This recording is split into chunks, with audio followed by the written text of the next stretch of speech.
नमस्कार दोस्तों, honest critic में आपका स्वागत है। उम्मीद करता हूं कि आप सभी अच्छे होंगे। दोस्तों, इस वीडियो का जो टॉपिक है वो आपका ऑन पैसिव का जो न्यू ऑफिस है वो आपका 1000 कैपेसिटी का होने जा रहा है। तो ये अपडेट क्या है, इसी को लेकर हम डिस्कस कर लेते हैं। ये अपडेट एक्चुअली जो मैसेज दिया गया है मिस्टर गांधी, जो हाई कोर्ट के एडवोकेट है श्रीधर गांधी के द्वारा, ये मैसेज आप लोगों तक पहुंचाया गया है। ये कुछ उन्होंने लीगल बातें एनडीए को लेके बताई है, ऑफिसर्स को लेके बताई है और बहुत सारी इंपॉर्टेंट मैसेज आप तक पहुंचाई है ताकि आप लोग डीमोटिवेट ना हो और चीज़ें क्या चल रही है, ऐश क्यों छिपे हुए हैं, मतलब ऐश क्यों दिख नहीं रहे, उन चीज़ों के बारे में आप लोगों तक इन्फॉर्मेशन पहुंचाया है। तो मेरे पास एक्चुअली वो कमेंट आया था, तो उस कमेंट के बाद मैंने सर्च करके देखा कि क्या किस बारे में बोला गया है ये। तो तब मैंने देखा कि अच्छा ऐसे ऐसी इन्फॉर्मेशन है। आई थिंक 1 से 2 दिन पहले का वीडियो है ये।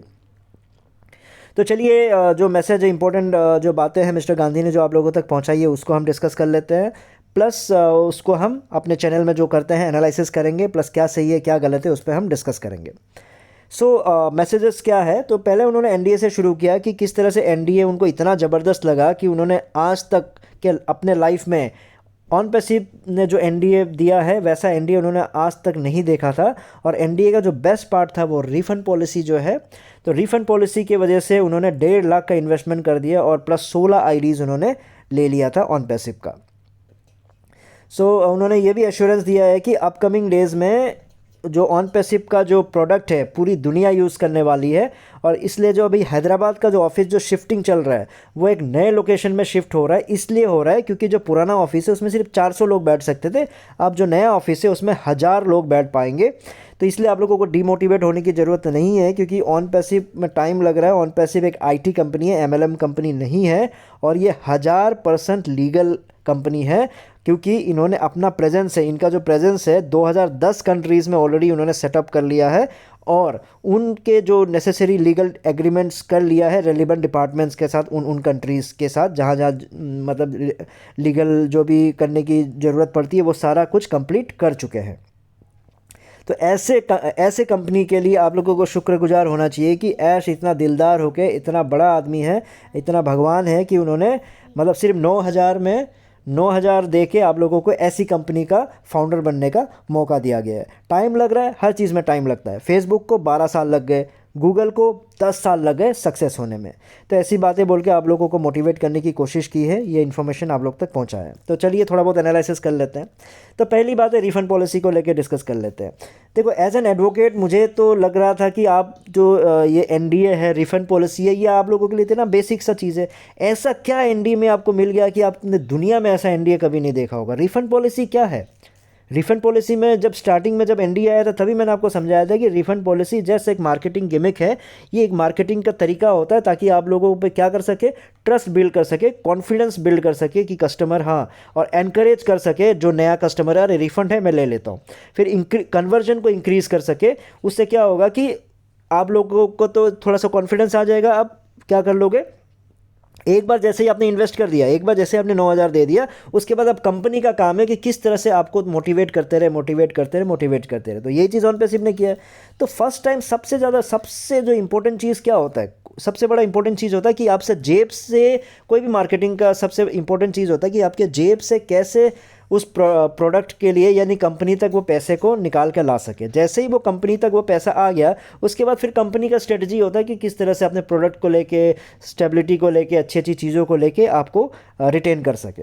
तो वही चीज़ आपका क्या किया था, ऐश ने किया था। ऐश ने भी सेम स्ट्रेटजी अपनाया, तो उसी चीज़ में आप भी फंसे हो, है कि नहीं। रिफंड को देख के मार्केटिंग स्ट्रेटजी था, आपने देखा ये तो रिफंड हो ही सकता है, तो ना आपने 15-16 आईडी खरीद के ले लिया। जैसे ही अपने 16 आईडी का आपने क्या कर दिया, इन्वेस्टमेंट कर दिया, उसके बाद आपको ऐसी ऐसी कहानियाँ सुनागी, ऐसी ऐसी बातें, प्लस वो पैसों को एमएलएम के तरीके से जो शो ऑफ वाला जो मार्केटिंग है उसी में झेल दिया कि यहाँ हमने ये ले लिया, वहाँ हमने वो ले लिया, दुनिया का टॉप मोस्ट ये खरीद लिया, उनके साथ कार्स के साथ हमने टाई अप कर लिया। तो ऐसी बातें कर करके जो एमएलएम वाली स्ट्रेटजी है वो अपना के ऐश ने आप लोगों को अभी तक क्या मोटिवेट करते रहे। लेकिन जैसे ही देखा कि एसईसी ने अनाउंस कर दिया केस कि भैया आप तो लीगल नहीं लग रहे हो, वैसे ही ऐश ने भी डिक्लेयर कर दिया कि आप फाउंडरशिप कोई भी रिफंड आपको नहीं मिलने वाला है। जब आपको अपने प्रोडक्ट पर अगर इतना कॉन्फिडेंस होता है, आपको अगर अपने कंपनी पे इतना कॉन्फिडेंस होता, तो भैया अब आज तक भी वो रिफंड का पॉलिसी चलना चाहिए था। तो एसईसी का केस आते ही आपने क्यों उसको रिफंड को हटा दिया? तो इसका सिंपल यही मतलब जो टारगेट था ऐश का कि किस तरह से जितना हो सके $97 लेके आ जाओ कंपनी में और जितना पॉसिबल हो सके। इसलिए स्टार्टिंग में उन्होंने ऐसा नहीं है कि रिफ़ंड नहीं दिया, रिफ़ंड भी दिया। जब रिफ़ंड देगा तभी तो कॉन्फिडेंस, यही सब तो शोबाजी होती है ना, यही सब तो दिखावा, कंपनी का यही तो स्ट्रेटेजी होता है। तो बहुत सारे लोगों को ऐसा नहीं है कि रिफ़ंड नहीं दिया, रिफ़ंड भी दिया ताकि कॉन्फिडेंस बिल्ड हो के मतलब मार्केट में ये खबर फैले कि अरे भाई रिफ़ंड भी आ रहा है, रिफ़ंड भी आ रहा है। तो यही चीज़ को उन्होंने अपनाया और उसमें आप भी फंसे हो। तो एज एन एडवोकेट मुझे नहीं लगता कि आपको ये बहुत बड़ी चीज़ लगनी चाहिए थी कि अरे भैया रिफंड दे रहा है तो भाई हम ऑन पैसिव में ज्वाइन आ जाते, 16 आईडीज़ ले ले रहे हैं। आपसे ऐसी उम्मीद नहीं थी, इतने पढ़े लिखे इंसान जो आपको हाई कोर्ट जो खुद को हाई कोर्ट का एडवोकेट कहता है। और आप अगर आप 1000 कैपेसिटी वाले ऑफिस की बातें कर रहे हो तो आप बोल रहे हो कि नया लोकेशन में इसलिए जा रहे हैं, तो मुझे डेफिनेटली पता है कि ये रीज़न हो ही नहीं सकता। वो पूरा बिल्डिंग में ऐश तो किस ज़माने में बोलता था कि हमने ये बिल्डिंग इसलिए लिया है क्योंकि इसमें अब 1000 एम्प्लॉयज़ भी बैठ सकते हैं, 1500 एम्प्लॉयज़ भी बैठ सकते हैं। पुराने लोगों को याद होगा। तो 400 क्या है, उसमें कितने सारे फ्लोर्स है, हम इस फ्लोर को भी बना रहे उस फ्लोर को भी बना रहे, ऐसी पता नहीं क्या क्या कहानियाँ करते थे। तो ये इन्फॉर्मेशन सरासर गलत है। इसमें बहुत सारे अलग अलग रीज़न है, लीगल इशू है, एसएससी केस से रिलेटेड ही बहुत सारी चीज़ें हैं। एम्प्लॉयज़ का हड़ताल से लेके हो सकता है कि बिल्डिंग के रेंट उंट को लेके भी बहुत सारी इश्यूज़ हो सकती है। लेकिन मैं रीजंस मैं भी श्योर नहीं हूँ, लेकिन ये श्योरिटी है कि ये 400 से 1000 करने के लिए तो बिल्डिंग शिफ्ट नहीं किया है। और आप बोल रहे हो कि 1000% लीगल है। 1000% लीगल, एक हाई कोर्ट का एडवोकेट ऐसी बातें कर रहा है जिस कंपनी पे आप सोच के देखो इतने सारे लीगल फ्लॉज है, कितनी सारी लीगल कमियां हैं। मैं बड़ी बड़ी लीगल चीज़ों की बातें नहीं कर रहा हूँ, छोटी छोटी लीगल कितनी कमियां।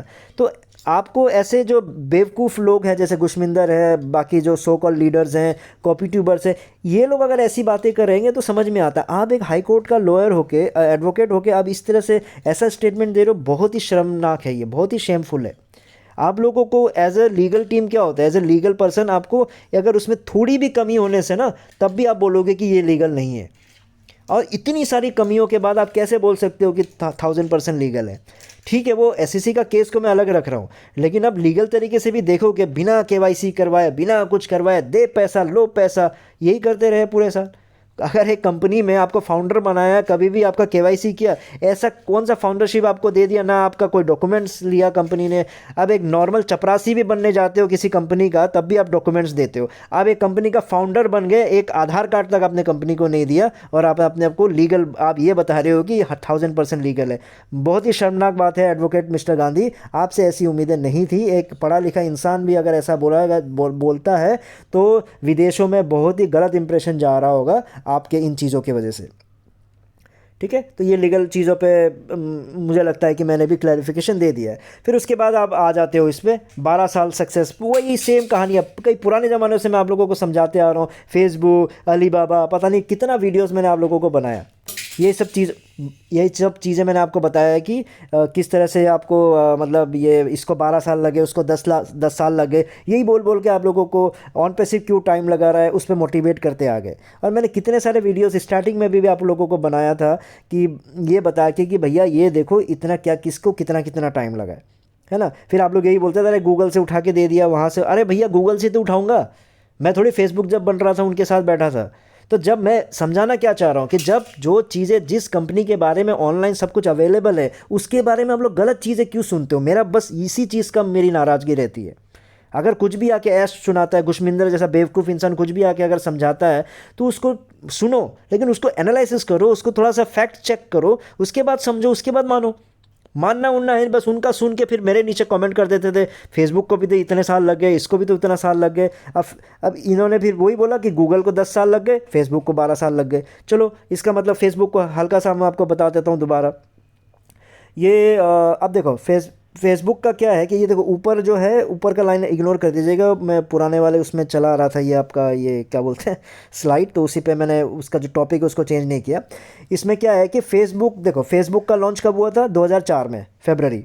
इसका मतलब मिस्टर गांधी का ये कहना है कि 12 साल लगा, मतलब 2016 में जाके इसको सक्सेस मिला। ये कहना चाह रहे हो ना मिस्टर गांधी। तो 2000 मैं आपको बताता हूँ कि 2004 के बाद 5, 6, 7 में भी बहुत सारी चीज़ें हुई हैं। लेकिन साथ में जैसे मैं आपका देखो बहुत सारी चीज़ें, साथ में आपका एड प्लेटफॉर्म लॉन्च कर दिया था 2007 में ही। 2008 में माई स्पेस को ओवरटूक कर दिया था, माई स्पेस, और ओवरटूक करके जो आपका क्या बोलते हैं जो globally most popular social network बन गया था वो। ठीक है, एक एक साल का बता दे जा रहा हूँ। 2009 में लाइक बटन, ये बटन, क्या क्या ला के एकदम तहलका मचा दिया था, अलग ही केस पे पहुंच गया था। उसके बाद ऐसा हालत हो गया कि 2012 में 16, आप 16 की तो बात छोड़ो ही, 12 साल पहले 2012 में उन्होंने आईपीओ लॉन्च कर दिया और $16 बिलियन का फंड रेज कर लिया था, और ये बन गया था one of the largest tech IPO in history. समझ रहे हो? और इंस्टाग्राम को $1 बिलियन में खरीद लिया था। मैं 2016 तक जा ही नहीं रहा हूँ मिस्टर गांधी। ये जो आप पढ़े लिखे हो कि ऐसी गलत जानकारी है जब लोगों तक पहुंचाते हो मोटिवेट करने के लिए, यही सुन सुन के जब वो जो जितने अंधभक्त है वो कहीं और जाके सुना देते हैं, उनकी वहाँ बेइज्जती हो जाती है, फिर वो बेचारा शर्म से आ जाता है। लेकिन उनको, उनकी भी गलती नहीं है। आप लोग जैसे पढ़े लिखे अगर ऐसे बेवकूफ़ बातें करोगे तो क्या होगा? 2014 में, 2016 तक की बात करें, 2014 में व्हाट्सएप को ले खरीद लिया था। व्हाट्सएप को एक्वायर कर लिया था $19 बिलियन में। घोड़े खुल जाएंगे ऑन पैसिव को इतना कमाते कमाते। ठीक है, ऑकुलस वीआर को ले लिया था $2 बिलियन में। 2015 में फेसबुक लाइव आ गया था। क्या क्या चीज़ें बताऊं मैं, मतलब 24 तक आते आते तो आप बेहोश हो जाओगे, इतना कुछ। चलो अब मैं उस पर आ जाता हूँ, गूगल पे आ जाता हूँ। चलो 10 साल, इसमें कम साल लगे ना, तो अभी 10 साल का भी सुन लेते हैं। तो फिर ये आपका गूगल का फाउंड हुआ था, इसमें फेसबुक लिखा हुआ है, फेसबुक को मैं वो एडिट करना रह गया, वो फेसबुक के आगे ये आपका गूगल वॉज फाउंडेड इन 1998। ठीक है, थोड़ा ये टाइप शाइप करते करते ना कितना कुछ कुछ गलतियाँ हो गया, तो फेसबुक वॉज फाउंडेड नहीं हो, गूगल वॉज फाउंडेड इन 1998। ठीक है, इसका मतलब आपका ये कहना है कि 10 साल लग गए का मतलब हो गया कि 2008 में जाके उनको सक्सेस मिला, यही बोलने की कोशिश कर रहे हैं। तो सुनो कहानी, 2000 मतलब 1998 में उन्होंने फाउंड किया। ठीक है, 1999 में अगले ही साल बन गया become the fastest growing search engine globally. ठीक है, ये दुबई सुबह ही नहीं, ग्लोबली। फिर अगले साल 2000 में ही उन्होंने एडवर्ड्स लॉन्च कर दिया। फिर 2004 में जीमेल रिलीज़ कर दिया। 2005 में एंड्रॉयड को एक्वायर कर लिया, एंड्रॉयड। 2006 में यूट्यूब को खरीद लिया। 2008 में गूगल क्रोम लेके आ गए। 2015 में क्या बोलते हैं, और 15-16 तक चलो नहीं जाते, क्योंकि आपका तो ये कहना था ना कि 10 साल, यानी 2008 में जाके सक्सेस मिला। तो कैसी कैसी बातें करते हो आप लोग? अरे समझ में आता है, आप चीज़ों को सच्चाई बताने में प्रॉब्लम क्या होता है? कितना कुछ है। अच्छा, एक एआई करते हो, तो ये जो गूगल ने 2011 में, 16 तक पहुंचा ही नहीं, 2011 में, सॉरी 16 तो बोल रहा, 2008 के बाद 2011 में डीप माइंड को एक्वायर कर लिया है। ठीक है, और उस समय क्या चल रहा था यहाँ पे? 2018 में हमारे भाई साहब क्या कर रहे थे? ऐश बाबू लगे हुए थे, ये वो डीप माइंड। शायद बहुत लोगों ने सुना नहीं होगा, आप लोग गूगल करके देख लेना, इतना ज्ञान मुझे यहाँ देने का मतलब वो नहीं है। तो आप जाके डीप माइंड को जाके रिसर्च कर लो। अगर आपको ये लग रहा है कि ऑन पैसिव कोई एआई पे काम कर रहा है, तो इसका मतलब, अगर आप इतना खुश हो कि ऑन पैसिव एआई पे काम कर रहा है, इसका मतलब डीप माइंड क्या कर रहा है, अगर उसको सुनोगे तो आपके जो पैरों के नीचे से ना ज़मीन गायब हो जाएगी, या फिर आप बेहोश हो चुके होगे, या फिर आप हॉस्पिटलाइज हो जाओगे। अगर आपको ऑन पैसिव का टेक्नोलॉजी इतना खतरनाक लग रहा है, जाके डीप माइंड चेक करो क्या है। 2011 को एक्वायर किया था, और 2018 में भाई साहब इधर आके ये पता नहीं एआई का टेक्नोलॉजी को ऐसी ऐसी बातें कर रहे थे जैसे मान लो बहुत बड़ी बड़ी चीज़ें कर रहे हो।